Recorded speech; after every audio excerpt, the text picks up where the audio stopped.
Hello ladies and gentlemen, Dave Dobbs here. It's the 6th of August 2025 and well, the tsunami struck exactly where I said it would strike, on the first neap moon and the first quarter moon, on the, what was it, the 30th of July, just gone. And in the last video I talked a lot about this and about how Fukushima happened on what day did Fukushima happen on?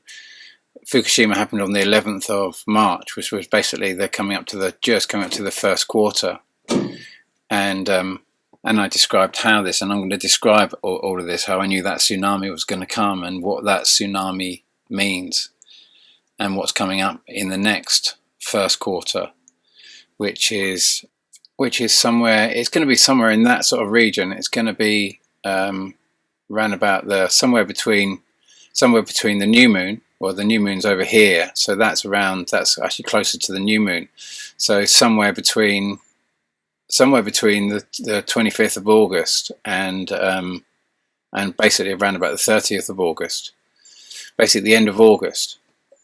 That's when the next tsunami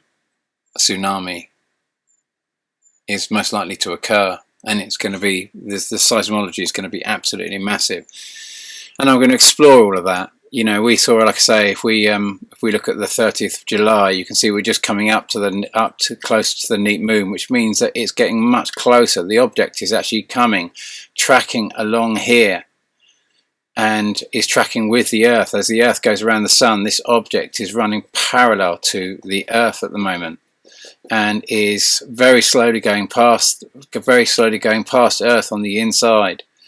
And it's you know, I'm going to try and show you as much data about it as possible, but I just wanted to remind you about the first quarter, first quarter moon that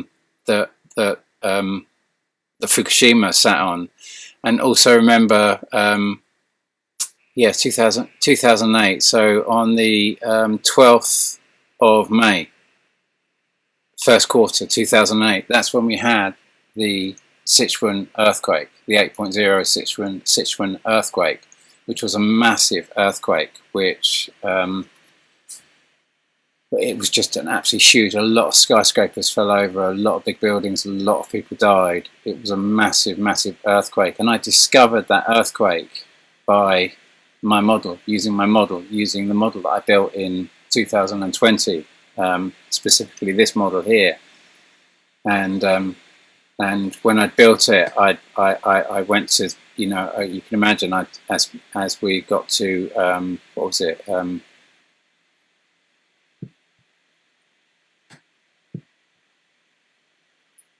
see how it works. I've got to remember myself how it works. Let's keep going forward there, so I'm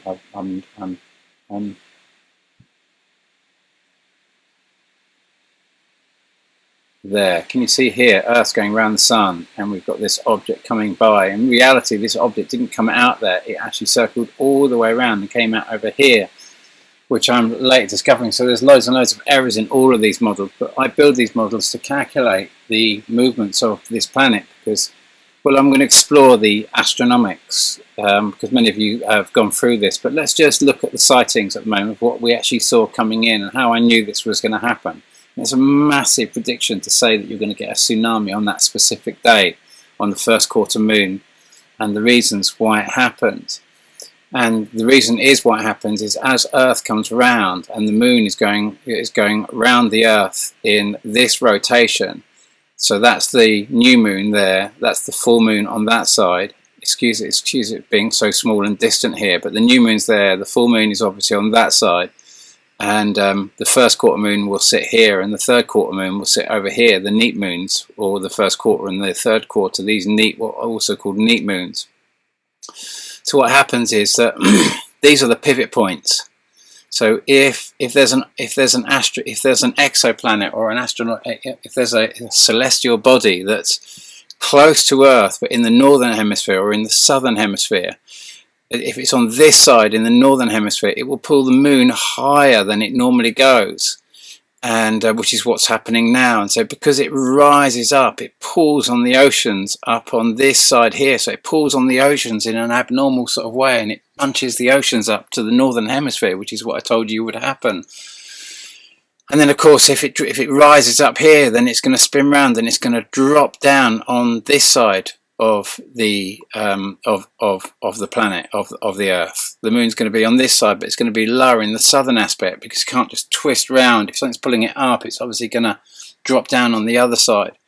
So we saw that, and but not that this is what I call Hydra flying by in this case. In this case, I can only, because this model doesn't go up to 2025, it does 2000, and we'll just quickly go to this. It goes, if we go to 2000, and because these, see you've got Kerberos and Charon.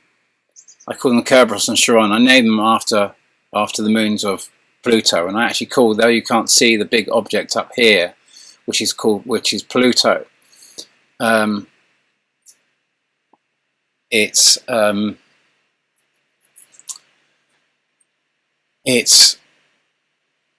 so close to our sun at the moment, much closer than we've ever been led to believe. And Pluto is, as I often discuss, you know, whether you want to call it Pluto, whether you want to call it Uranus, whether you want to call it Neptune, whether you want to call it Jupiter. They're all the same thing. They just get renamed every 84 years and have done since the kind of like the time of Galileo, when the big blue objects really turned up in our solar system. And we're going to run through. We're not going to use this model so much, even though this model is more correct, but it's so complicated because there's so many overlays. It's very difficult to get a real window on it. And I built this for the mathematics so we could actually work out when we're going to get the cycles. But I named the twins, and we call them twins because we've had lots of shots of these two traveling next to each other. And you know, this one here, Kerberos, first of all, caused the 2010 volcanic eruption in Iceland, where on the I think it was on the 26th of February 2010, the Icelandic volcano went bang, and that was when we saw all the air travel get shut down. And then on the 27th of February 2010, we saw the massive 8.8 in Chile, and an absolute massive earthquake. And I'm just trying to remember if it was an 8.8 or an 8. I think it was an 8.8 in Chile, which was a huge earthquake. And then we go 1 year and 13 days later, which is where we come to here, and we come to the 11th of March 2011, and we get Fukushima. And of course, what happened there was that on that first quarter neap moon, that, like I say, the moon was the object was actually below the ecliptic plane, and all these objects have come to the same ecliptic plane as the Earth, and now have gone above it. And so we are now experiencing these objects, instead of coming in from below, cutting through the ecliptic plane and going above, like they did in 2011. Now they've all passed through from 2018, on May the 4th, 2018, when we had the first long duration volcanic eruption in Hawaii on Kilauea, and we saw, you know, a 5 week long constant eruption. And ever since 2018, the storms have got much bigger, the sightings have become absolutely abundant. All the sightings are massive, like the first shot I showed, the first big sighting, the first big flyby I ever showed on the 20th of January 2017, ironically on Trump's inauguration. And the one previous to that, ironically, was on the day of the Brexit vote, on the 23rd of June 2016. And you can't make this up, these incredible sightings. And of course that had I'd been predicting all of these flybys because they've been turning up every 200 days. And I was saying, if I can predict these every 200 days, surely they are part of the same system. They're either the same thing, or they're, how can they just keep turning up every 200 days exactly? How can I predict them to the day? And I'm still doing this. I'm still predicting these flybys and accurately in seismology, and it's so important that we see this because there's a much bigger story going on, and hopefully we're going to explore so much of that. But I just want to cut to the real data that really might help you in what you choose to do and where you choose to be at the end of this month, because seismically it's going to be a very big time. But if we this point here, and then you'll notice that as we come past 2011 here, even though this model is very confusing, because we've got all the moons of, whether you want to call it the Pluto system or whatever you want to call the big blue Cucina that turned up in the days of Galileo and was being viewed basically even before that, in the days of as far as I can see, in the days of Copernicus, when he was first of all coming up with his astronomical models, which he obviously couldn't release until his dying day, and he released on his deathbed, and which was very much closer to the time, like I say, of Galileo, when he discovered the moons of Saturn in 1610 and the moons of Jupiter in 1613, which was ironically around about the same time as Kepler was coming up with all his rules of orbital mechanics, which ironically was around about the same time that we discovered the first dwarf planet in 1596, 1597, 1598, something like that. It was all around about, I think it was around about 1596, 97, but there was loads of activity, and we currently kind of attribute that to the idea that Galileo had discovered the telescope, and this new way of seeing the planets had come into view. But of course, it was a very basic telescope. It was equivalent to the zoom of the first iPhone. It wasn't like super advanced telescope like we have today. It was a very simple two lenses bound in leather. That's all it was. It was a very primitive system. It wasn't something mega advanced. But you'll notice that when I'm just scanning across here, going to and fro, you'll notice that Earth keeps coming round, and these are shooting off at a great distance, because effectively we're kind of when these come past us, really what's happening is we're effectively more going in this direction, but these are actually cutting across more in this direction, and so they're gone, so to speak. These were the first flybys when I was first making the videos. And we were seeing these flybys, and I think that was what were we calling it then? I think we were calling that Eris. Oh no, we weren't. What were we calling it? Comet Erin, something like that. Can't remember what it was called now. And then after that, we started calling it Comet Ice, and then basically we've just had a saturation of comets. I remember when my mum died on the 20th of July, and we saw a comet in the sky on the day she died, and we're all standing up in the tour, and it was just like, I was just like, this is really quite normal now. We just get a comet every 200 days, and we just like, this is just totally normal. There's so much stuff that is going on the planet now, which you just can't make sense. But anyway, you'll notice that these objects have gone, they travelled a great distance, and all the proportions of these are incorrect. This was the first time of trying to show 1800 years of movement on a single model and bring all this together so we could start getting a bigger window of how this big system worked. But you'll notice that if I come forward 2011, 2012, and then we come around to 2013, and you'll notice that as Earth comes round, Earth is here, and it's coming round, and these are coming back round, you notice that now they're syncing up over here. Can you see how these objects, even though this, like I say, these, I've got the reality is that these actually don't cross the path of Earth at these points. They go right the way round, and they're coming back out in round about the kind of September sort of position. So, but I don't think we'll be so aligned then. This is our point of syncing up from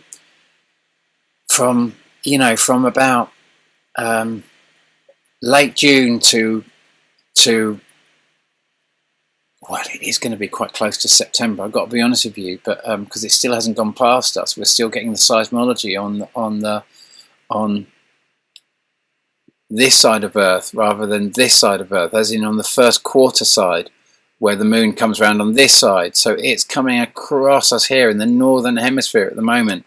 And I'm going to show you all the shots of it and that sort of stuff. I just wanted to show you the astronomics, and then we'll explore the bigger model, because I want to do a little bit more exploration of the whole bigger model as well, because I'm going to send this out to a lot of friends and family as well, so they can understand. And most people don't really watch my stuff. Most people are kind of like, you can imagine, I contradict the standard model with this. I contradict all that we've come to understand as environmentalists, where we want to be carbon zero, and so and so this kind of interferes with all of that. So I'm kind of at odds with all of these belief systems that we're in, and hopefully at the end of this, whether you're with me or you're not with me, or whether you can look at this data or not, it will open your mind to other possibilities, because nothing is explaining all the seismology and all the earthquakes and all the volcanoes and how I can predict these events so accurately and all these flybys so accurately as I've done for over the years. But let's now just go back to so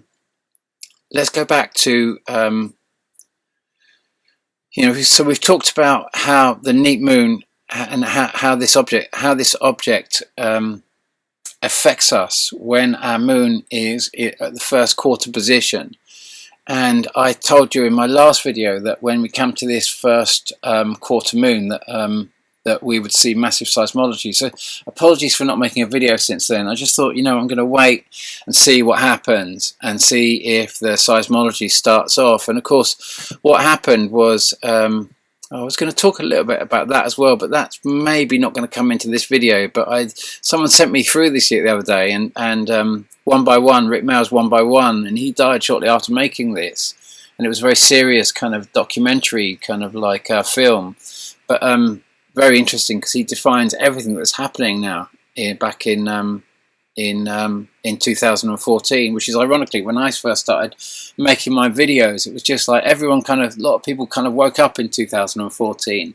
A lot of people started making some amazing content. But anyway, let's stay with the subject at hand and start with a video that Mr. MBB333 posted back on July the 29th, just before the tsunami struck.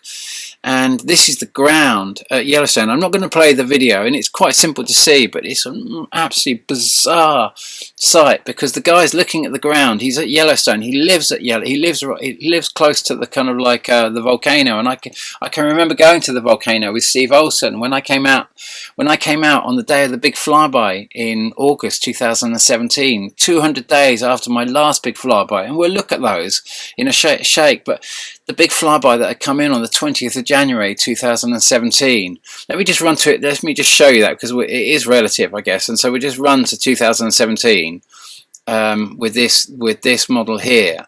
Oh, there's the pair, by the way. There's a shot. There was one of the first shots of pair caught by Becky Lewis on the 28th of March 2016. And I said, look out for them, you might see them. Well, I didn't know there was going to be a pair. I said, look out for it, you might see it on the 100 days after. And if you do see it 100 days after, it will be very telling of how this system might be working. And we might be able to start drawing up ideas and building astronomical models of how these things move. And back then I was very much in a heliocentric model, which I'm, as you can clearly see, far away from now. But and then we had all these shots coming in around kind of like around the 23rd of June 2016. We started getting epic shots. That wasn't the specific shot that I was actually talking about, but and then Matt Rogers shot his famous shot on the 15th of August 2016, where it came clean out. He was up in Hull in England, and he saw this massive glow, and he'd be going up to see the glow, and then on that specific day the glow came right up over the horizon past 10 o'clock at night, and just this bright object appeared, and then when it went down, all you could see was all the debris in its tail. And this is the same object that we're talking about here that's affecting us now, but it's further away from us then than it is now. It's much closer to us now. But the one that, you know, that was obviously the incredible shot where we saw the big blue object that is also orbiting the what the Hopi would have called the red Kachina, this big red dwarf planet that all of these things orbit. I call, in my last model, I call it Pluto. In this model, I call it Herculobus, named after what Carlos Ferrada called it, who made the massive prediction on ironically, the 20th of January, 1939, when he said a massive earthquake would occur in Chile, and that everyone should be really careful, and because it would be a massive earthquake in Chile, because it was coming in on the southern aspect of the solar system, and it would cause a massive earthquake. And he was exactly right. The earthquake occurred. Many people died, and there was enormous damage. It was either an 8.0 or an 8.8 again. It was a massive earthquake, and so this isn't Herculobus. This is whatever you want. This is the big blue Kachina, and they saw it what we're calling Jupiter, or what you're calling kind of like Uranus, or what you're calling Neptune, or what you're calling Pluto. This is all one and the same thing, except that we've had to reinvent it every 84 years when it comes back into view to keep us in this kind of heliocentric model, which is kind of like a recreation of what Aristotle created when he kind of like had the Earth kind of like on the, you know, supporting on the pillars on the hand of God or whatever. However he saw that, it was the kind of, it was the rudimental fundamentals of the Roman Catholic belief system that Aristotle was correct, and that Earth was the center of the universe, and everything rotated around the Earth. And then that center got migrated to the sun, and when we've kept the sun in the center of everything, and everything kind of rotates around the sun, and we can clearly see, because of all the sightings that are happening, that this is just not the case. And but the big sighting, I mean, that was an amazing shot caught on a webcam on the 14th of October 2016. And of course, you know, you had that shot posted by Dill Martin in round about the, I don't know if it says the date there. It was around about the 13th of, I think it was around about the 13th of January 2017. And that's the actual dwarf planet itself that all of these objects are actually orbiting. As far as I can see, I'm of a mind, but I might be wrong. That could be one of the other objects that are orbiting the dwarf planet. But I thought it's kind of in the position where I'm imagining the dwarf planet would be positioned, where we'd most likely see it. You know, it's not in the night sky. If it was directly behind us, it would be in the night sky. But it's anyway. That there was that shot, and then of course the big shot I'm talking about, which came in around about the 21st of January. Was this big shot, and I'd got the exact date of it, and I said you'd see it, and it was just an incredible shot, and we've just had no end of epic shots since that time. Obviously, and when I came out to America, the next 200 days was the next 200-day kind of like in the 200-day timeline that I was running was this date when this one would fly by. And of course, I turned up in America. Obviously, this shot put me on the map. It was absolutely massive, and everyone was talking about it. And then my name was the Dobbs object, and blah blah blah. And of course, now Google has deleted all of that. You know, now my name is pretty much dirt.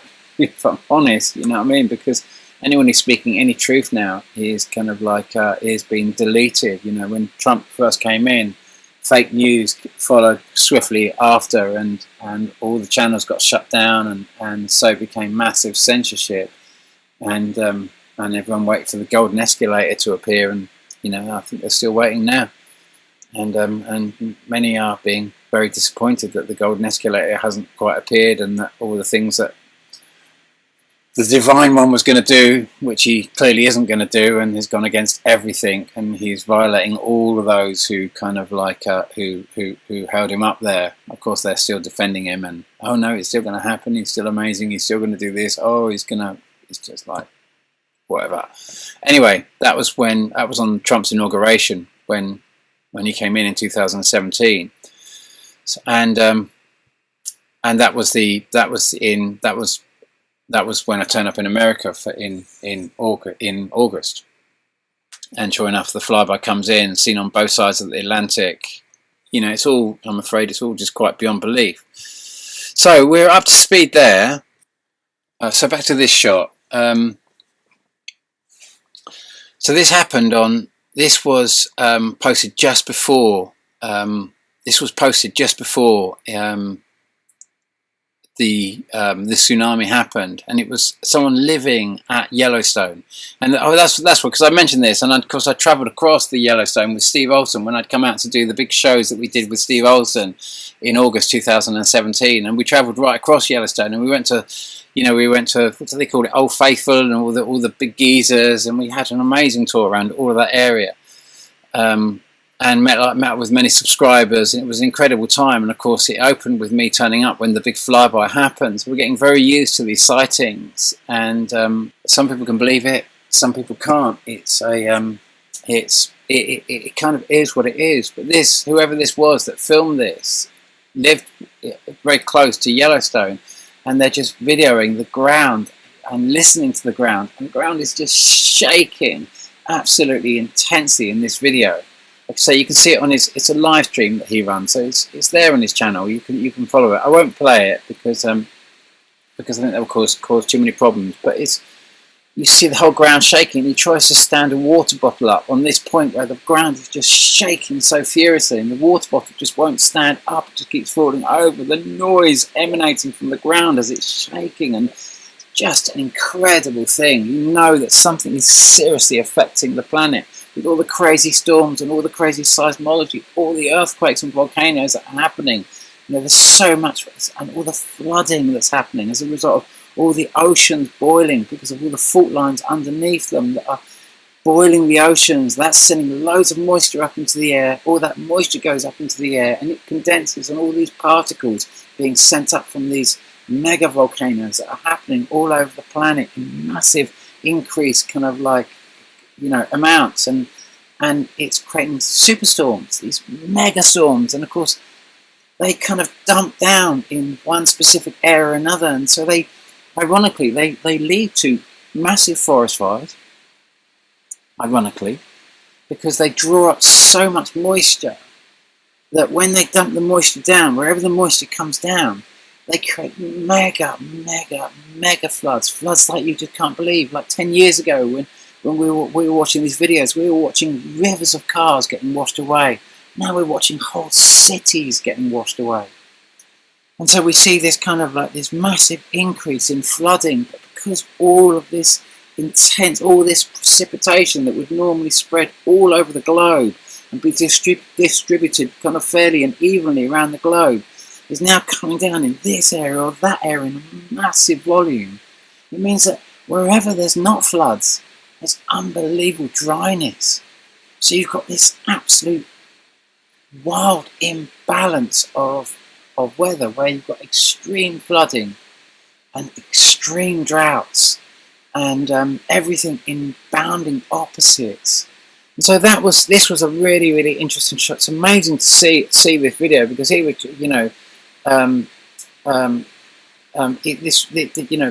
was just incredible. It was an incredible bit of footage. Then he posted this also on July the 26th, and you can see the object is directly between us and the sun. There's something that's up there. Now you can just call this a rainbow and everything else like that, but I'm of mind that like the moon can be right there at that new moon state where it's right between us and the sun. It's right there, this massive celestial object, and yet you can't see it because the glare of the sun hits our atmosphere, creates this massive great glare, and you can't see through that glare and see the moon sitting right there. So a celestial object between us and the sun that goes out of view. You can only see it when it's beginning to come in. So this was on the 3rd of June, and we can see it coming in. We can see the tail of it, like we did on the 20th of January 2017. You can see it coming in.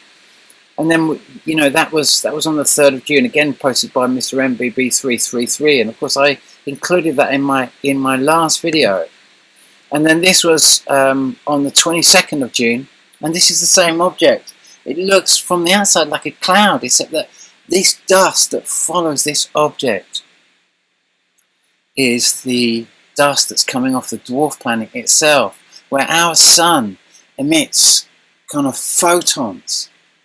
And the gas that and you know, it's turning hydrogen into helium. It's forcing one hydrogen and another hydrogen, fusing them together to become a whole new atom in its core, with the massive pressure of all of this coming together, acting down on the core of the sun. And when they fuse, those two atoms fuse and become one, and then the one proton, one neutron, one electron in the hydrogen atom becomes two of those fused together become two protons, two neutrons, and two electrons in a whole new atom, fused by the massive pressure in the center of the sun. And so what's coming out of it is helium and photons. This, you know, there's tiny energy loss of when these two atoms, these two hydrogens, are forced together in the sun, and as they forge these new atoms. Well, when you're talking about a dwarf planet that spews out iron, you've gone from hydrogen, you've gone up from helium, you've gone up the periodic table. You keep fusing these atoms into denser atoms, and it starts going higher and higher and higher. And as it grows and it grows and it grows, and it's no longer fusing hydrogen. It's now producing iron. It's spewing iron, not helium. It's becoming so dense that it spews iron, and this iron is spewing out of this dwarf planet, and it gets picked up by the orbiting objects that are orbiting around it. And so this is the tail. These iron ore this iron dust is in its tail. So that was an incredible shot. And then we're going to come over to this shot here. Now, like I say, these are the twins, Alex Luhan, and we're going to talk about Alex Luhan. We're going to show one of his my favourite shot of Alex Luhan. But he calls them the twins, and this is, in my opinion, one of the twins. It could be the dwarf planet, but I don't think it is. I think it's too... It could be the dwarf planet itself. To be true, it could actually be the dwarf planet, and we're seeing it from this perspective, from almost like the far side of the solar system beyond the sun. But I don't think it is. I think it's the other of the twins, and we're seeing it from a distance, and it's at the right place where it's far enough behind us that we're getting a view of it like that. And I've got more shots of it as well, because we've been getting quite a few shots of it coming in.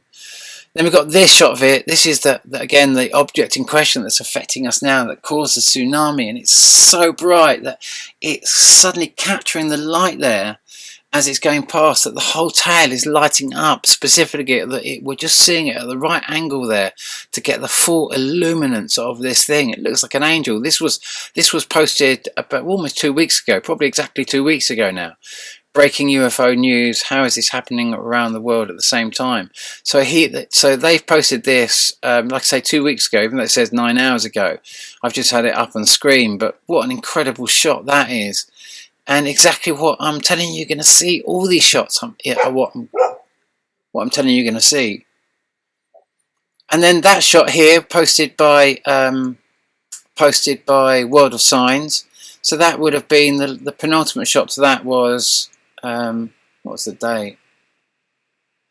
Was 17th of July, and the shot after was the 13th of July. So it's around about the 15th of July.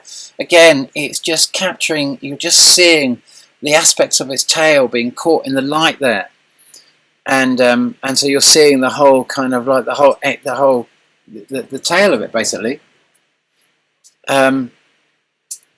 There's quite a few shots he's got here. I'm not going to run through all of them, but as always, you know, World of Signs you know, he runs an incredible channel, and I'd really recommend watching him and keeping up with his data, because we've got all these sky watchers around the world catching the most phenomenal events, and we're going to talk about a lot of this, but let's just keep going. So this was Mr. MBB 333. Again, this was just recently, I believe this was yesterday, and you know, we can look at this and say, oh, they're momentous clouds or whatever. But actually, that is the object itself.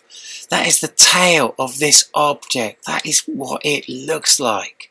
That is what we're seeing there. That is the tail of this celestial object being seen from, where is AR? Arizona? I think that might be Arizona. I'm not too sure. AR probably Arizona, but excuse me if I'm wrong there. But that, again, what an incredible shot. Of course, most people are going to say, "Oh, it's just a cloud." This was posted by Mavi UFO Alarm, and that is that object. And again. Again, this was sent, you know, I post a lot of Mr. MBB 333 shots, because he's got a lot of subscribers. They're watching, all these sky watchers are sending him a lot of stuff, and he gets it up there, and total respect to the fact he does. I wouldn't be able to do that. And you know, you can see I go in a very different corridor. I'm building astronomical models and going down my corridor, and I get myself into lots of trouble, obviously, because I'm shadow banned now, which means I only go out. You know, I won't. You know, my views are seriously seriously censored. Everything I do is now very, very censored. It's a bit of a dead channel, really.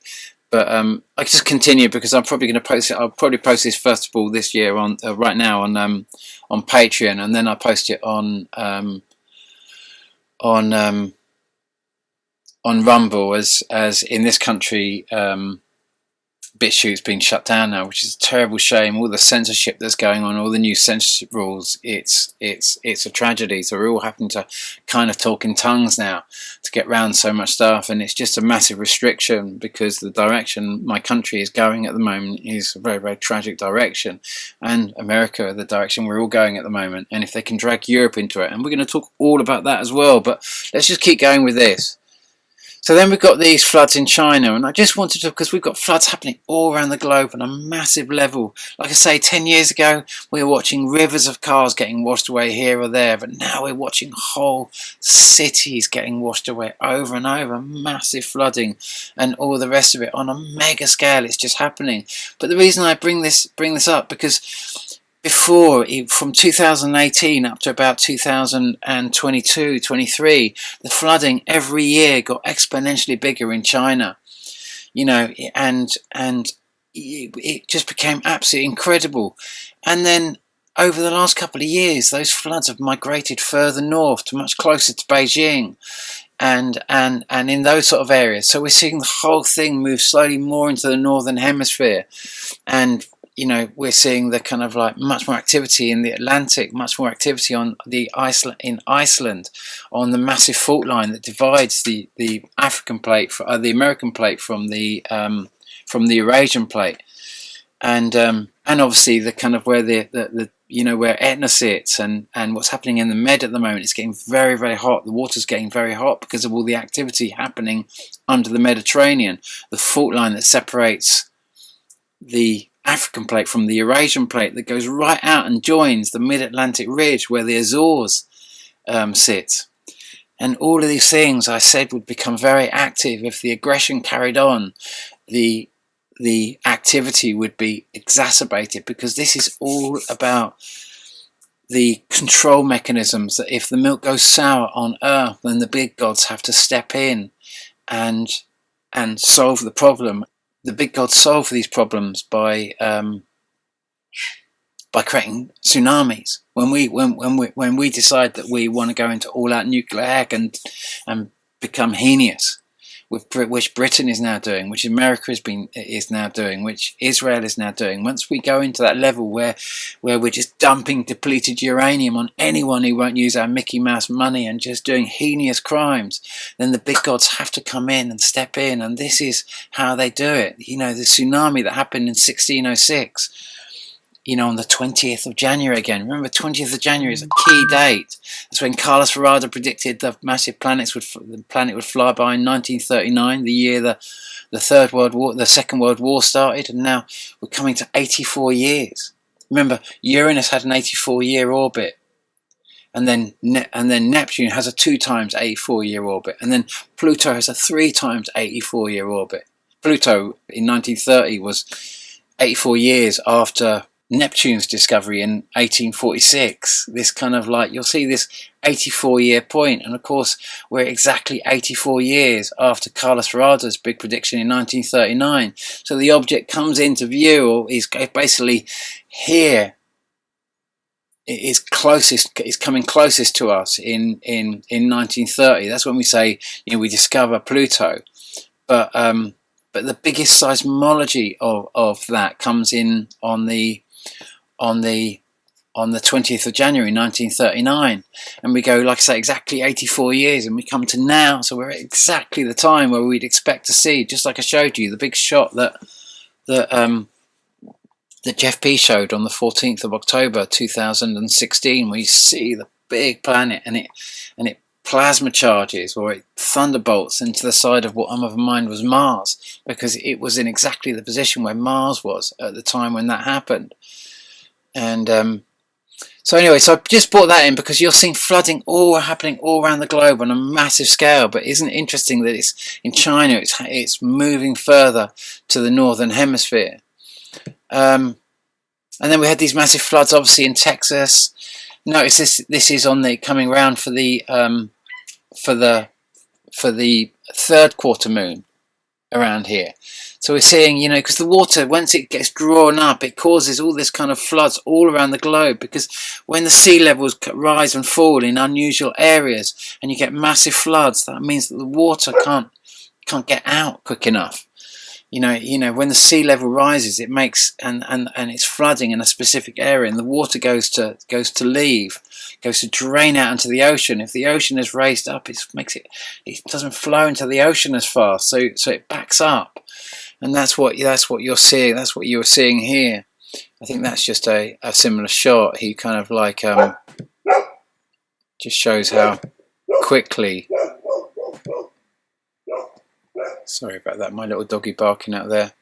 But you can just see how quickly you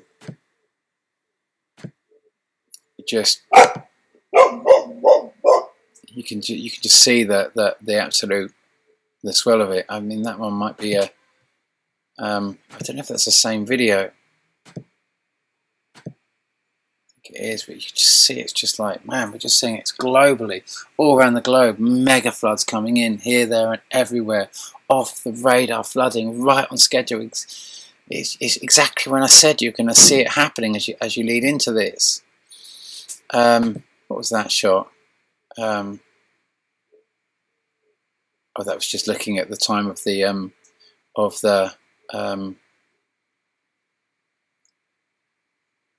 was that the first quarter moon? Yeah, that was the first quarter moon. Then, of course, we've got Iceland going off, which is just absolutely incredible. That's been going off for sort of like, I can't remember the exact date that started, but I think it was around about the, let's just put it in, 2025 Iceland volcano eruption. When was it? It was April 2000. On April the 1st, 2025. So this is when the latest eruption has begun. So it's turning into another, like I say, long duration, turning into another long duration volcano. So we've explored that. We've looked at Iceland, and of course, you know, now after the big Kamchatka Peninsula earthquake, now we're seeing volcanoes wake up. You know, this is the area where Chevaluch is, and Chevaluch is a massive volcano. You know, where you've got Etna and Stromboli.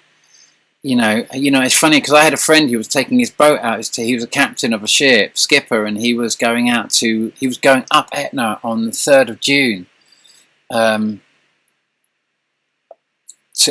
He was taking people on a boat trip, and they were going to go to Etna and go up Etna, and he was going up on the first neat moon, and I was just like, "You're going up on the either the first or the third neat moon." He was going up on the neat moon. I can't remember if it was the first or the third, but he was going up on the neat moon. And I said, "Oh my God, if you go up on that time, you're very likely going to see an eruption. So don't go too near to the summit, but be very careful."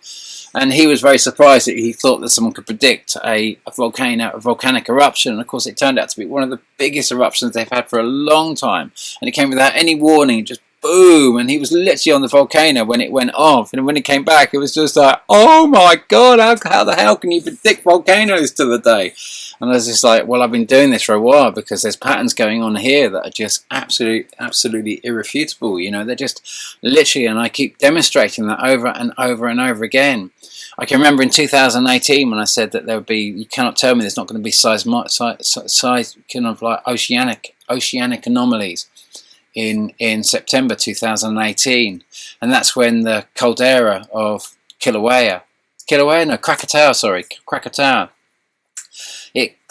so the magma came right up to the top of the caldera, and instead of just being a huge eruption where it just blew out, it's like the magma is being pulled like the moon pulls on the ocean, and it pulls it up. And when you get the magma pulled slowly up into a caldera, and it rises up slowly, it's a very dangerous situation because it's very hot, which means that the caldera walls are carrying now, rather than just a massive burst, a strombolian burst of energy that shoots it up. You know, it just squirts up and shoots up into the sky.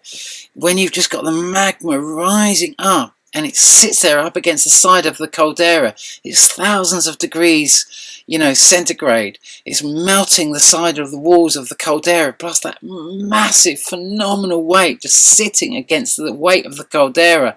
It just can't hold it. And so the whole caldera just collapsed. It fell into the ocean and caused a massive tsunami.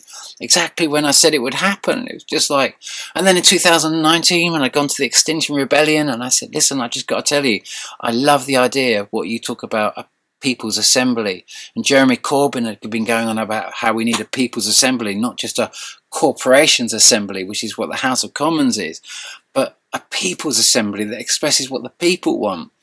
And it's not there to do business, but it's there to do decency as well, for humanity, not just make profit for corporations. But they said they wanted carbon zero and truth as the three pillars of what they felt were the most important things. And I said, you cannot have truth and carbon zero in the same category, because when you've got Etna and Stromboli, which are small volcanoes that only produce about 80 million tons of carbon dioxide on a single eruption, because they're small volcanoes. And then you've got, you know, on the Kamchatka Peninsula, big volcanoes like Chevaluch, and like the one that's just woken up in the last few days, the one that hasn't erupted for 600 years, is just suddenly going off, and the whole new fault line that's opening up. And all the other volcanoes, there's like 40, 50, 60 volcanoes going off at the moment. You know, but when I went along to Extinction Rebellion in 2019 for the gathering, and they were kind of preparing what they were going to do next, and I said I want to present my understanding of carbon to the People's Assembly, so we can poke a stick at this, and try and understand that, you know, an 80 million ton spewing volcano is kind of like a small volcano. When you've got Chevaluch, Popocatépetl in Mexico, or Taal volcano in the Philippines, these huge, massive volcanoes that are 200 or 300 million tons of carbon dioxide big volcano spewing massive amounts of carbon dioxide into the air, and yet our carbon dioxide is constantly staying at about 0.04%. We could all be shouting out, we want abundant clean energy. And having that as what we're going to put on the temple, what is our aims, what is our objective, where we want to go, what we want to be, what we want to achieve on an environmental level. Yet we keep going after this carbon zero, which basically means building nuclear power stations on tsunami hotspots, or taking vaccines for Bill to get us to carbon zero, or whatever the agendas they push with carbon zero. You've got to go and buy a brand new car which is going to consume 100 times, if not more, fuel than the car will ever consume in its lifetime, so you can get to carbon zero. What does it mean? It means nothing. It means absolutely nothing. It's just taking all these environmentalists and it's directing all their attention down to a corridor that doesn't empower them. It just makes them karmically responsible for the heinousness that's happening on the planet. It makes them karmically entrenched. It drags them down. It's like throwing an anchor overboard and then tying them to the anchor and then pulling them down. They're clinging to something which is heavy for them, heavy for their karma, because it's creating terrible things to happen on this planet, and they go in with such amazing intentions, but they're loaded with this weight that ends up with nuclear power stations being built in terrible, terrible places. And what was the and that so we come back to this shot here, and which was the shot when I made my last video on the 21st of June, I was talking about this shot, saying, look, it's coming in, the sights of it are coming in. You know what's going to happen on the first on the next first quarter neat moon, and that's a way away. So I'm just going to sit back and I'm not going to make a video until after that, because it doesn't need to be said. We're just going to see what happens, and we're going to plot what we're going to do after that. But when I wrote Laughing Gas, when I wrote my book Laughing Gas, and I published that in 2011, and it was about a guy that was dealing with this notion that his country was being used as the Trojan horse to break up the European alliance, and as in Britain was being used as the Trojan horse to break up the European alliance and feed Europe into a war against Russia, all because of the Holy Crusade, which was going to be attempted to be started in the Middle East to try and create as much anger in the Middle East, to draw Russia away from being able to defend them and start the Holy Crusade again, and to take the whole world into a war realm, to plunge the whole thing down, because this big object that we're close to, this big celestial blue object, as I'm understanding it, is what, on a spiritual level, many have come to call the fifth dimension. It's a heaven, if you like. It's where our higher realm exists, and when it comes by, those who are ready to go to a higher level of consciousness can jump up. It doesn't mean you won't come to Earth and incarnate on Earth anymore. It's where it's your soul address. It's where your soul chooses to reside. Your soul can reside in many different realms beyond this life, as I've been understanding. And you can exist in, your soul can exist in Earth astral realms, as well as the fifth dimension, and probably and possibly many other spaces that you might choose to exist.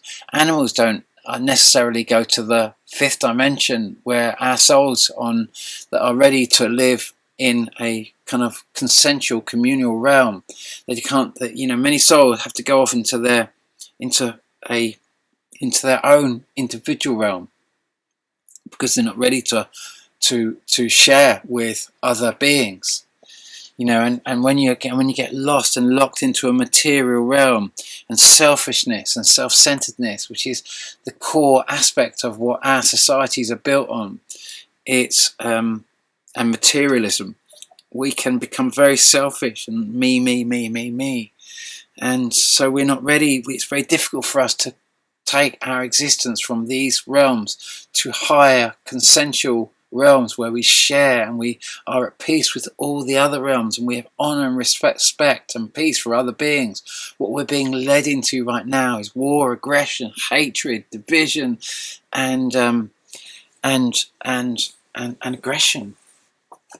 You know, to pick up weapons, to pick up arms, to have a reason to hate someone, to want to wish someone bad, to wish someone negativity, and so we come to this big point now where, you know, what exacerbates this, what happens over the next first quarter moon is what happens. It was what you know, when my parents were both channels, and I was always told from a very young age, what comes will be as easy or as hard as humanity chooses it to be. The paths that we choose to go down and the aggressions that we choose to adopt will determine what will happen on this planet. One is a reflection of the other, and you can see the direction. And in Laughing Gas, you know, I was told that unprecedented peace will be waged on this planet. But I was always also told that Britain comes to a juncture. It stays in Europe, and where I was shown Britain, I was shown the Titanic. Except it wasn't the Titanic. I was shown the Titanic, and in a vision, and I could see the bunting running from the bow up to all the across all the four kind of funnels and down to the stern. That's the first thing I see was the bunting, and then I saw the four funnels, and then I saw the whole ship, and then I saw the plate, but it didn't say, the plate on the front didn't say the Titanic. It said Great Britain. And in my Laughing Gas, I write lots about the SS Great Britain, as in the ship in Bristol built by Isambard Kingdom Brunel. And I was always fascinated because he was such a pompous, old classic, spoilt brat, English public school bimbling idiot that just knew everything. And because he knew everything, no one could tell him anything. He knew it all. He had to think it out, and he wasn't a resourceful thinker. He knew everything, so no one questioned him. And so he built this massive ship. He built the SS Great Britain in Bristol Harbour, and then subsequently realised halfway through that it was too big to get out of the harbour, that he'd never be able to get it out of the harbour. And it was built as a paddle ship with these massive paddles on the side, and the whole design was as a paddle ship. And then halfway through, he suddenly realised that he'd messed it all up. He'd forgotten the moon. And just like we've forgotten so many planets that are actually around us, we've forgotten them. They're there, they're flying around us all the time, but we've kind of thrown these stories over the top, and they don't exist in our heliocentric model, this 500-year-old antiquated model. We've forgotten planets that are around us all the time, that have been around us for a very long time, that are clearly just flying by, causing massive seismology, massive earthquakes, massive storms, incredible sightings that can be predicted day after day, constantly. You know, where he'd forgotten the moon. He hadn't forgotten he hadn't forgotten the blue Kachina, what the big blue Kachina really is. He'd just forgotten the moon. So he hadn't accounted for the tides. So he had to reinvent his whole ship. It bankrupted the company, as he had to get rid of the whole paddle system and kind of invent the first propeller, or certainly incorporate the propeller into his design. And it bankrupted those funding him. And he bankrupted basically everyone who got involved with him, because he was such a pompous, classic pompous Englishman. And of course, we've changed the way we operate now. You know, the whole country has had to learn to develop, and we think tank it out. We kind of like we work together better as a team now. We've had to overcome the shortcomings of being bimbling public schoolboy idiots. The type of mentality that led this country for so long, and so we've had to try and evolve that a little bit. But obviously, we've still got a lot of these bimbling idiots that are running this country, that are driving the depleted uranium dumping agenda that keeps this country in an endless kind of war agenda, because we all decided to ditch the real value behind our currencies, the gold and the silver, and go for speculative-based currencies where there's no value on the table. So it means that currencies are only backed up by the guns under the table. We have to live in perpetual war because we wanted to run our currencies without actually having real money. It's just piracy. All our currencies are just piracy systems where we're just like, it's all just done by force and aggression. Anyway, back to the ship. Back to kind of like Isambard Kingdom Brunel, when I saw the four funnels and Great Britain running along the front, I knew it wasn't the SS Great Britain. It was clearly the Titanic, with the kind of like with Great Britain on the front. And like I say, I knew it wasn't the SS Great Britain, and I was like,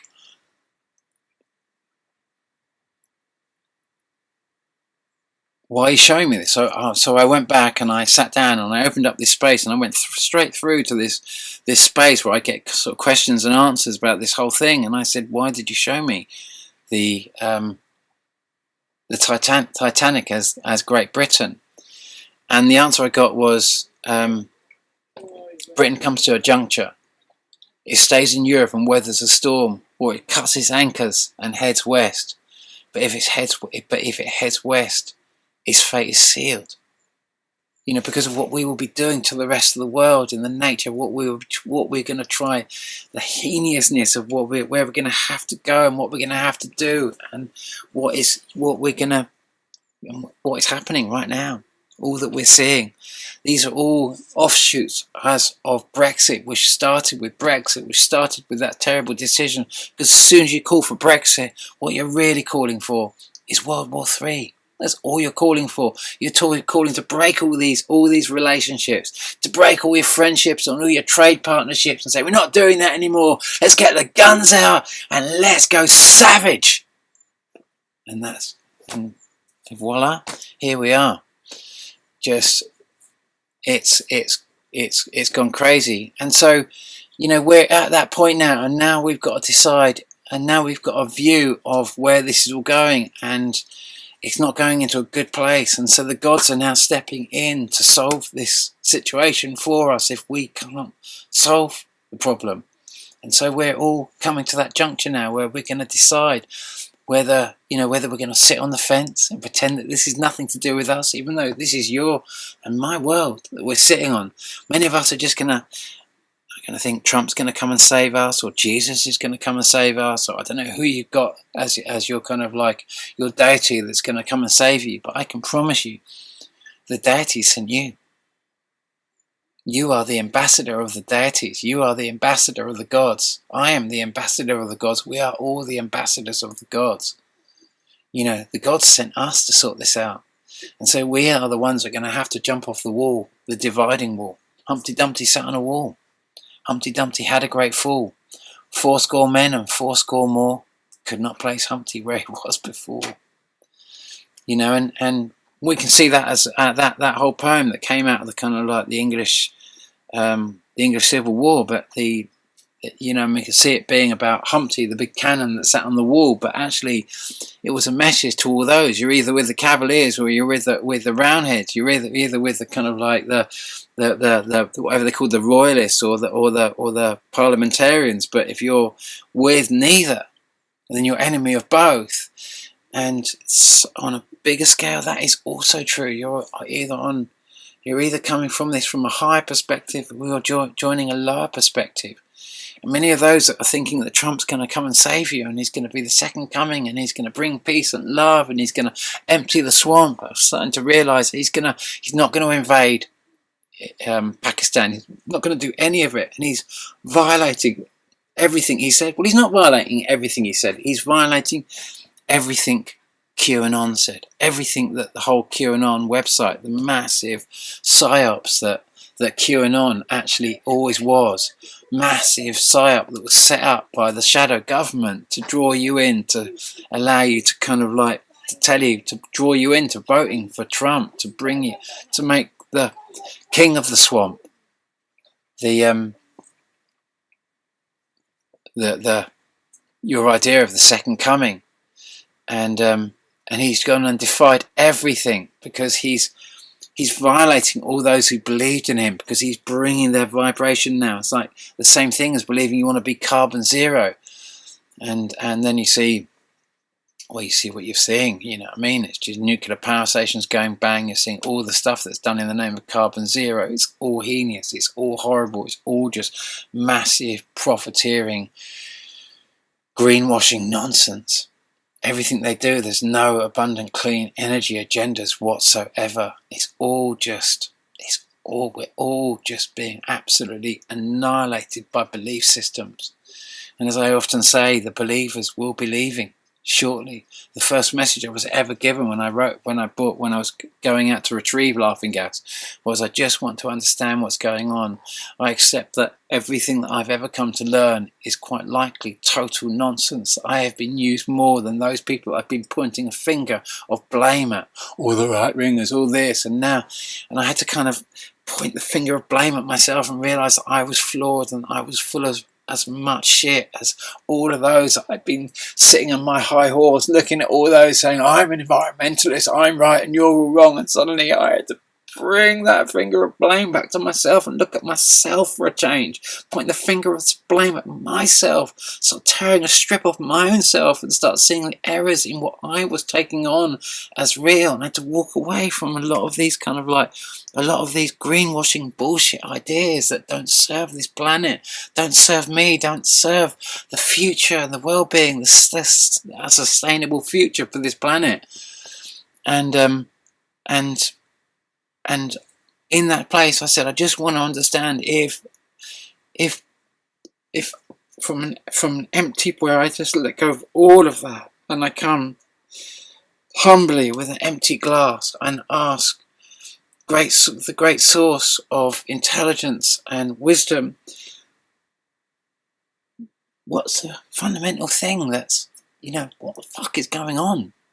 And the answer I got was, put simply, your Earth will no longer support duality.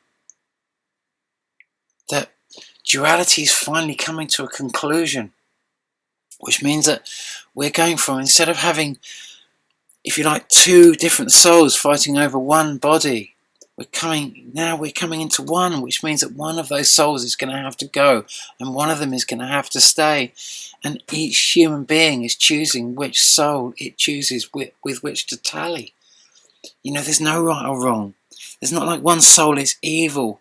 One soul went down a cul-de-sac and took its existence, its previous existence, to a space that we are attempting to do with this planet, to take humanity to a place, to take our world to a place where it can no longer support or sustain carbon-based life form, that we can take our whole Earth to full carbon zero. And once we go to that, then our souls, if we go to that place, then our souls will be desperate and in a very broken, we'll be ghosted.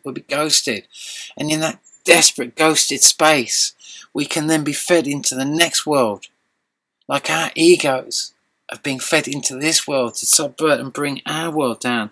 This massive tug of war with our egos, where they're desperately trying to pull us down and take us to carbon zero. We are ultimately pulling them up, bringing them ready to come back to the table of life. This is how I was explained to me, that the ego is not evil. It is just a divine soul group that was taken into this cul-de-sac.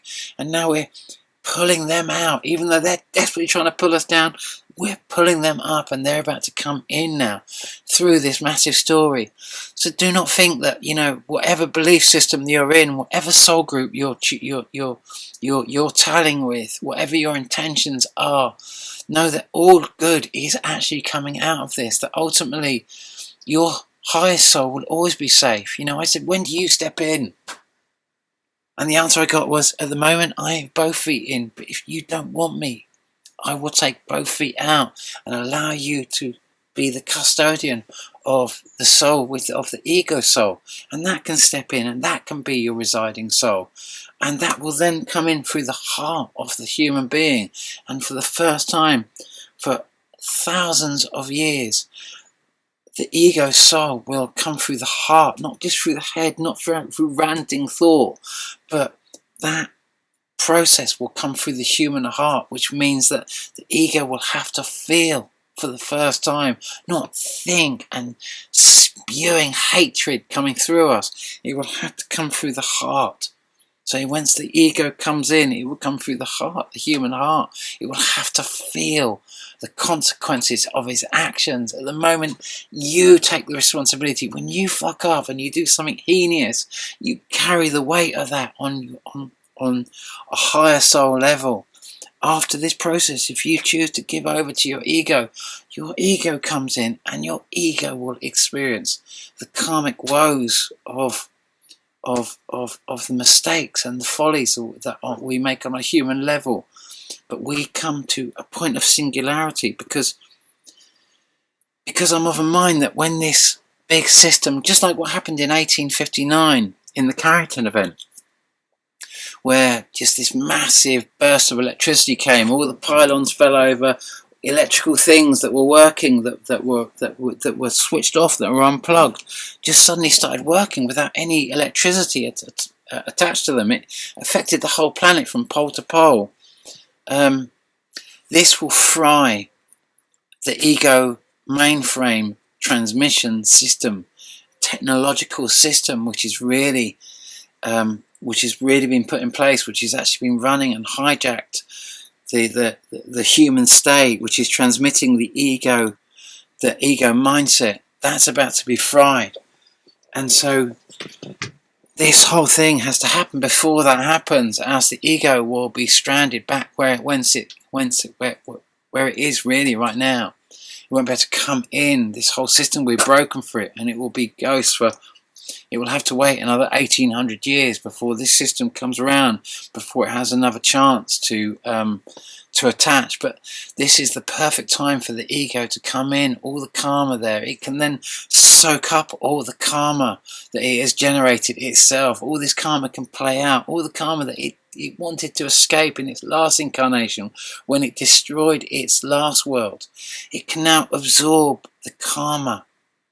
Ready, that's why the karma can be absorbed by the soul group when it enters, and this karma that it should have settled in its last incarnation, but it destroyed itself before. And so all this karma that's building up, it's all ready to be, this soul group can absorb that once it's in, and then it can experience the woes of its choices, and then we can all lift and begin a whole new journey and take this whole planet up to a whole new vibration.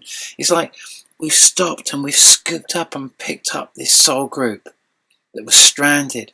The earth has been used. This battle has been moving through the whole galaxy, and the earth is just earth, and the previous planet it affected are just a few of the planets that have been in this massive lineage of fighting.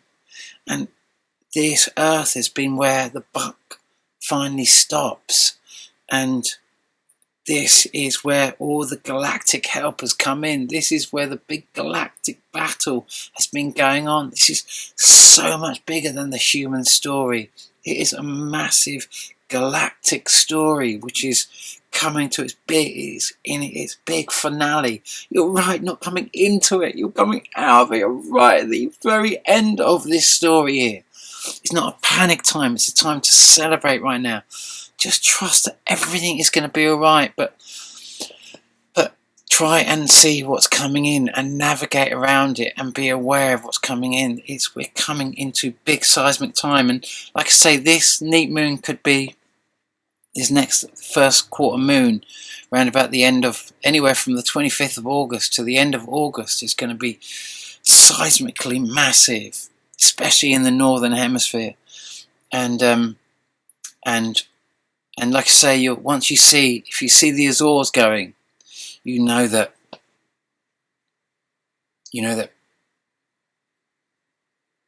when the tsunami happened on the 20th of January, just like Carlos Ferrada's prediction on the 20th of January 1939, when the big tsunami happened, on the 20th of January, 1606.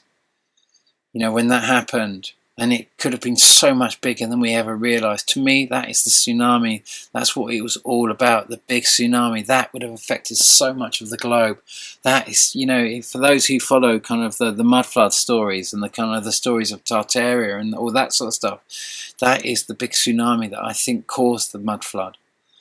And just before that happened, the last big volcanic kind of occurrence happening on the planet was the Azores. And of course, like I say, the dividing, where the division point between the Eurasian plate and the African plate, which runs underneath the Med and then goes out and then cuts down through the Atlantic and meets the mid-Atlantic ridge, that is the Azores. And when that starts erupting, that's like the same fault line where the Icelandic volcano is. When all of these fault lines start going, you know, it's very rare. You know, Dutch Sint, who makes incredible videos about earthquakes, he's the most incredible seismologist, and he's had his channel shut down many times because he says very controversial things like I do, but he proves himself to be right time after time, and he's certainly in his understanding and the way in which energy moves around the planet. Once an energy point occurs, he can track its movement around all the different fault lines and see where it's going to go and see where it's going to spread, and he's very, very accurate. And you know, he offers his theories, he makes his predictions like I do, and then when they happen, he sits down and he discusses like I'm doing now. And that fault line, when it finally comes out to the mid-Atlantic ridge, which goes from north to south of the Atlantic, where when that goes bang and it's happening all around, that's the time when you can get a plate tectonic shift. And when you get a plate tectonic shift in the Atlantic, that's say goodbye to Britain, that's say goodbye to Western Europe type of seismology. That's not little tsunamis. That's saying goodbye to half of Europe. That's saying goodbye to Britain. Certainly most of Britain.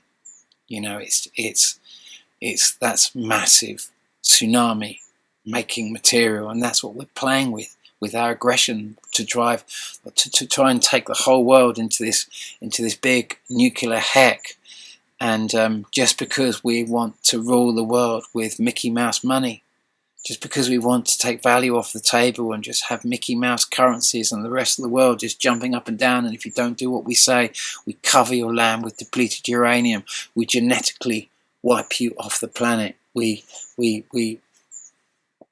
heinousness at the core of this, to drive this, the pirates that are driving this type of thing, it can't go on. The world can't sustain this. We're going to go to, you know, these agendas will take us to full carbon zero. Full carbon zero. No life will be supported unless the big gods step in. And these are the tools of the big gods. This big system. This is, you know, as when the last big flybys happened, where we got the records, you know, when Henry VIII, the days of the, you know, they called it the disillusionment of the monasteries, I think. You know, the days of where Henry VIII first kind of like, you know, he came to Glastonbury, ironically, and he destroyed and burnt the Glastonbury Abbey, and hung, draw, and quartered the Glastonbury, the Abbey abbot, and as a message that this heinousness would not be allowed. You know, he allowed the herbalists to practice herbal medicine again. They were no longer deemed witches and had to be burnt at the stake. You know, you were allowed to kind of like, you would be allowed to kind of like give herbal medicine treatments to women and men. People could express certain levels of intelligence without being hung, drawn, and quartered. You know, and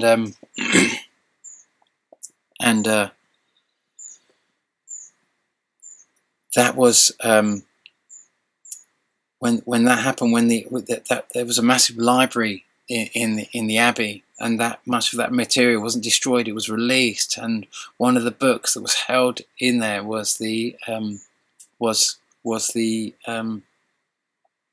Colbrin, and the Colbrin told of the great dragon. Like, this is the great dragon, and that you're seeing here. They called it the dragon in because they didn't understand what it was. They just saw them as great beasts in the sky, great dragons that breathe fire and these balls of fire, and they saw it as the great dragon. And in the Colbrin it says humanity is not punished for the mistakes it makes. It's punished for the mistakes it fails to rectify.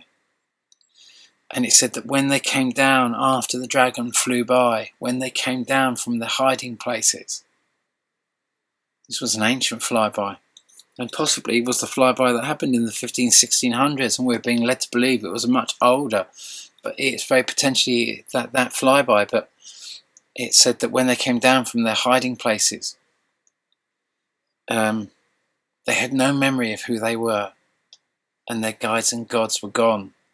They were just babbling fools. They'd become their egos. The egos had arrived within them, and their higher selves had gone. Exactly what the message I was being given: if you don't want me, you don't have to have me. That was Source speaking to me directly when I was retrieving laughing gas. This is where you're at. This is the massive space. Anyway, so when it comes to, ironically, up in Devizes, up near well, not ahead from Devizes, up in Honey Street again, where I was at the time of the solstice. There's a massive fair on the water, and I can't say it's a massive fair, but they're holding a fair on the water. So I've got my boat up high up here, and so I'm going to go up there, and I'm going to be at the fair, and it's at the end of August. So I'm going to get myself up here for that. Well, I am up here now, and I'm going to try and get my dad to come down for that time. And we're going to have a little holiday. Ironically, he's 84 around about that time. And he was told by a channel a long time ago that his life would come to a conclusion when he was 84. And I always said, Dad, it's a joke. It's a cosmic joke. Because the whole 84 thing, it was a big cosmic message. Because of a much bigger story. But he's going to be 84 almost at that time. So hopefully we're going to all come up here around about the 1st. I'm gonna invite all my friends to come up at that time and tell them that this is the time where we want to kind of like be in high ground, because you can see the direction the British government is going. It wants to start World War III. It's doing everything in its power to try and start all-out World War III. We've used up pretty much. I'm right next here to Salisbury Plain, ironically. Up in Devizes, very close to Salisbury Plain, and you can hear all the bombs going off as they're training with the Ukrainian soldiers to go and fight the Russians. And they're doing the over 60s now, and now they're starting to conscript all the 18-year-olds. So they weren't going to do the 18 to 26-year-olds. They were just going to do get rid of all the older people, and now they've done them, and now they're kind of like now they're going for the able over 60s, and also those who are in retirement that are able. They're sending them. They want to send them, and now they're going to do the 18-year-olds as well, and quite what power they have over Zelensky, I don't know. Maybe Zelensky was one of those who went to the island. I don't know, and they've got some power over him. But that's what the whole Epstein thing was, wasn't it? It was about taking you to the island, and you did heinous things, and they had power over you. Then they could blackmail you and keep control of you, unless they had a means of a leash to have control over you. They wouldn't give you great power. That's what it seems to be all about. So maybe he was one of the ones that maybe they got something over him, because they've got power over him to do whatever they want, and he's just, he came in like Trump, promising all-out peace, and delivered all-out total war. And So it's do as you do, be as you be, and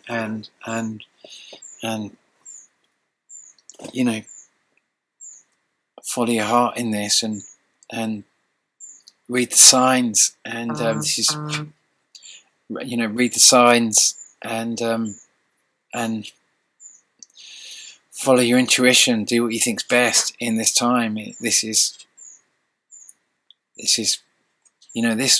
like I say, the long duration volcano started in 2018, and I can't make any more flybys happen in all the models I build. I can't seem to make any more flybys happen after 2025. We've got the big celestial object, the big blue one that we're going to be very close to in late October this year. But after that, I can't see any more big flybys after this. It's like we've had 7 years of flybys when we're on the same ecliptic plane, where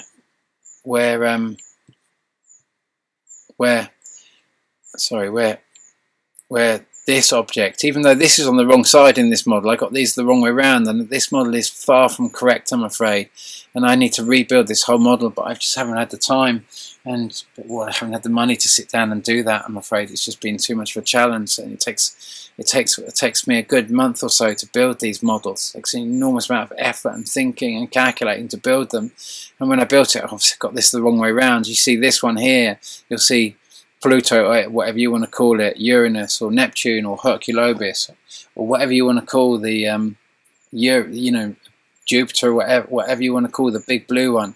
I've got it on the outside and the sun on the inside, and for a while I was thinking I might have those the wrong way around, and so I experimented. When I built this model, I bought Herculobus, or whether you want to call it Pluto again, or Uranus or Neptune, or whatever you want to call the blue one. I put it on the inside and the sun on the outside. It didn't work at all. Right? For a few of the flybys worked, but then it all started falling apart, and I'd realised that. But this model was much, much more, like I say, about focusing on the understanding the forward motion of our sun and the forward motion of the big red dwarf planet.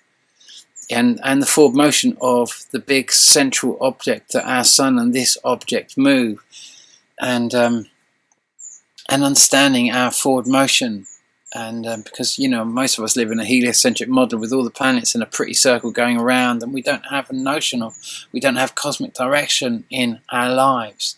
We don't have a direction. Our sun is moving, like if we think of a comet charging forward like this here. This object moving forward and this tail running, this idea of this cosmic direction. We don't give that to our sun. We live in a static sun model and all the planets going around. So we don't have this kind of 20th of January kind of entrance corridor and this kind of these exit corridors. Entrance and exit corridors of a forward moving object, so we can't really understand why we see these patterns, because we don't have fundamental entrance and exit corridors. We don't have a fundamental forward motion of our sun. We don't incorporate that into our cosmology. We don't have cosmic direction, and so that's what I wanted to bring into this model, and this whole building these astronomical models became a big part of that for me. It became about ascertaining and connecting with our cosmic direction of where our place is in the cosmos. That being cosmic was also about cosmically aligning. And so that's a big part of what this has all been about, is coming to our cosmic alignment. And like I say, from 2018, the first long duration volcanoes, up to around about 2025 to kind of the latter part of this year, seems to be the fundamental. These 7 years seem to be the big, when we've gone through our biggest challenges, and we're going to come out of this, and when we come out of this, all of this will be laid bare, and we can start over and begin a whole new direction, and hopefully Britain will change its mind. Although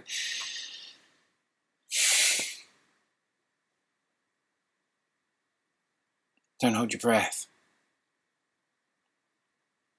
You're not going to be able to convince an environmentalist who's locked onto carbon zero that carbon zero isn't the direction that's going to nurture them and take them there, because it's become a religion, it's become a cult.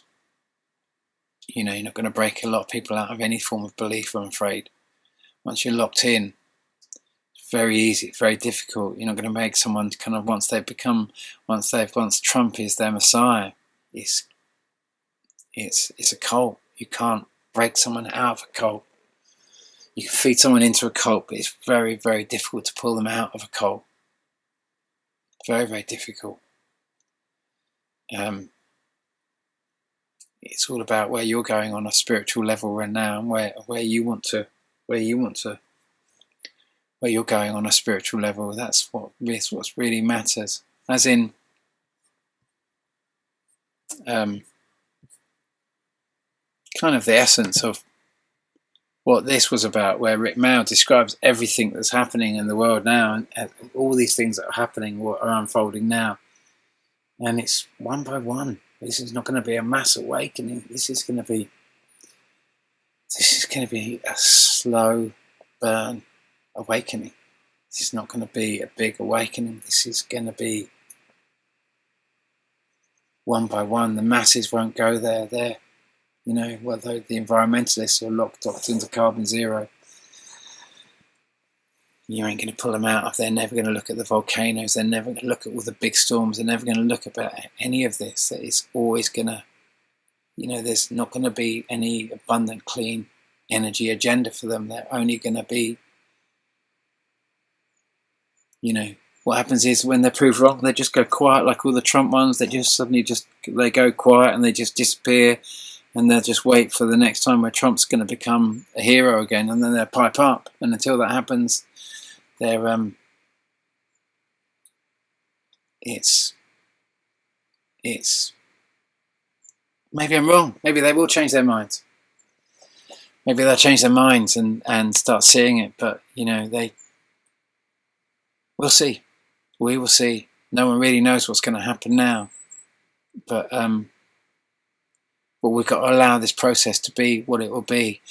And really all this is about is, this isn't human karma that's happening now. This is the karma of the ego soul group that's coming in. And then once it's in, it can mop up the karma, which it needs to. It needs to feel on an emotional level and understand on an emotional level the woes. That's why you come to Earth. That's why the whole Earth experience exists. So you can karmically engage in you can get cause and effect, and from that cause and effect you can learn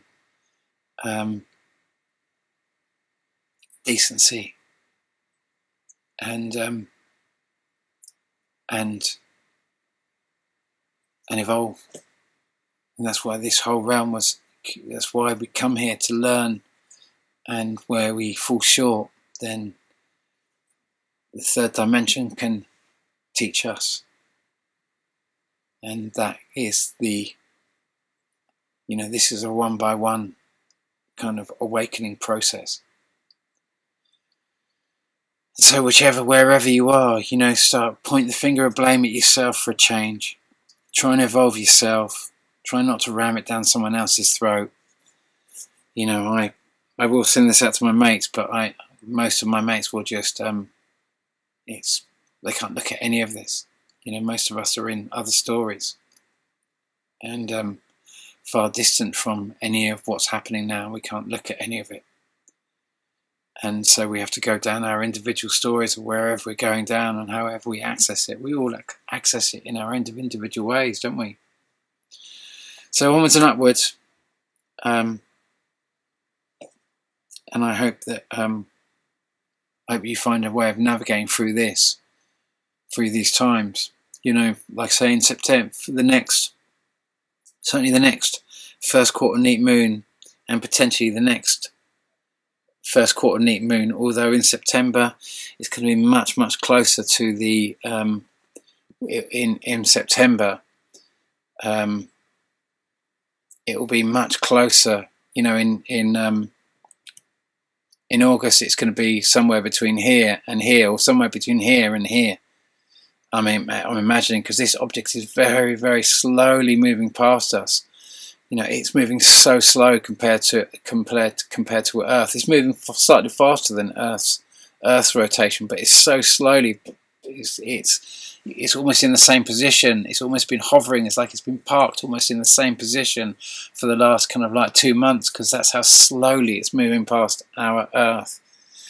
And but come September, it's going to much more kind of be between Earth and the Sun. That it's going to, you know, that in 2018 it happened on either the full or the new moon, most likely on the new moon, and September is going to be much the same. It's going to be much closer to the new moon.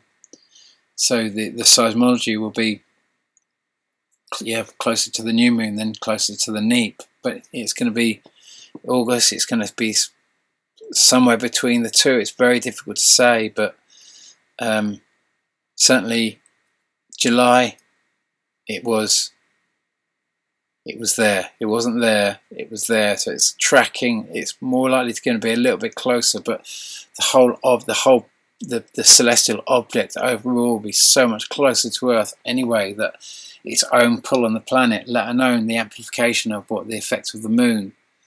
You know, we've got the biggest seismology, the biggest volcanoes, the biggest storms.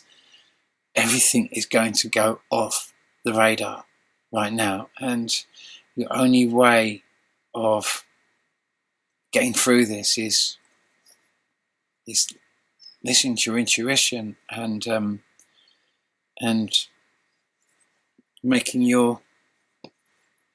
communicating to your highest aspect, to your source, you know, your high source. And I just wish you so much luck in that, so much luck in that. May you be divinely guided through these times if you choose that, or if you choose to go into the hate and the anger and the division and the blame and the war and the depleted uranium dumping and the gathering of all the nuclear bombs, and you just getting lost into this story, and that Putin's evil, and that all these other countries are evil, and you're a sacred, pure-blooded, white, blonde-haired Christian wonder sent by the gods to dump the depleted uranium on the evil. Go with that.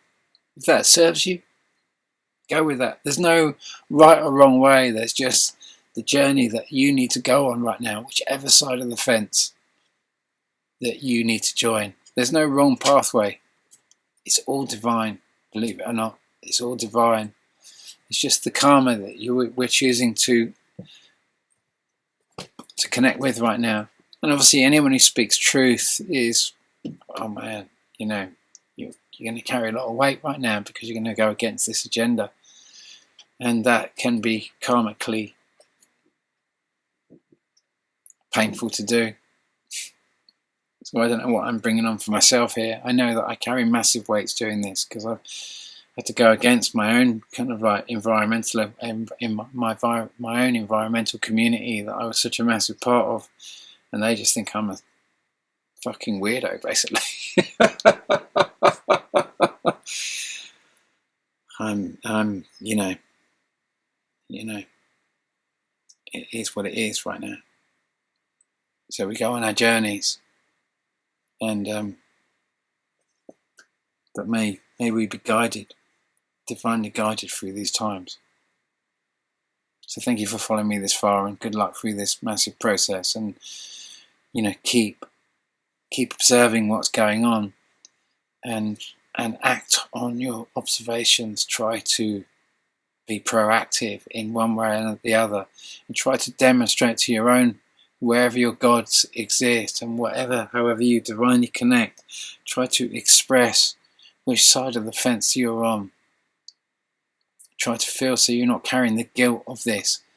If the milk goes sour, that you're not locked into the guilt, that you wish you'd done more, that you'd wish you'd spoken out, that you'd wish you'd done something to save this world. You hadn't just join the dark agendas, that you've done something light and wonderful and beautiful for this world.